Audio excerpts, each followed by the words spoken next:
So I want to talk more about the timing of the rapture and the difference between the tribulation and the wrath of God. If you've been taught the traditional pre-tribulation view, you've been taught that the entire 7-year period is the tribulation and that entire period is the wrath of God. And some people even call that entire 7-year period the day of the Lord. And all of those things are completely wrong. You've also been taught that before any of that happens, the rapture occurs, and then 7 years later, the second coming occurs. That teaching is also wrong. Why do I say that? Well, when you actually look at all of the famous rapture passages, literally all of them in some way, shape, or form connect the coming of the Lord with the rapture. I'll prove it to you super quick. 2 Thessalonians 2:1-2 says, concerning the coming of our Lord Jesus Christ and our being gathered to him, and then it goes on. So it's putting the coming of our Lord Jesus Christ and our being gathered to him together. 1 Thessalonians 4:15-17 says that we who are alive, who are left until the coming of the Lord, will not precede those who have fallen asleep. And then it goes on to talk about, the trumpet of God and the dead being raised. But again, it says we who are left until the coming of the Lord. So there we have another verse that's putting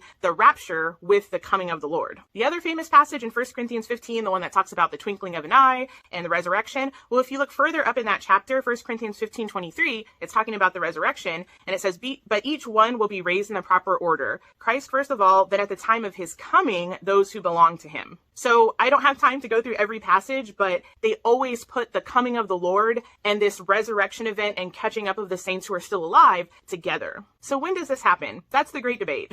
Even in the camp that's not pre-tribulational, there's a couple of different interpretations. One's called pre-wrath and one's called post-tribulational, traditional post-tribulational. And I honestly see some arguments for both, but I'm leaning way harder toward the pre-wrath perspective. And that basically says that before God pours out his wrath in the form of the trumpets and the bowls, the rapture happens. So what's the difference between the tribulation and the wrath of God? So tribulation, those are things that we've all gone through since the dawn of time. It can include persecution, trials, even martyrdom. And all of those things happen in the first 5 seals. We've got war, famine, pestilence, persecution, martyrdom, death. All of those things are things that humans have always gone through, whether Christian or non-Christian. But the wrath of God is totally different. Those are the supernatural judgment events that God himself is doing. So some would call it the wrath of Satan versus the wrath of God, or the wrath of the Antichrist versus the wrath of God. So when God's children are being martyred, that's not God doing that to them. That is Satan doing that to them. However, when the demonic locusts come and start tormenting people,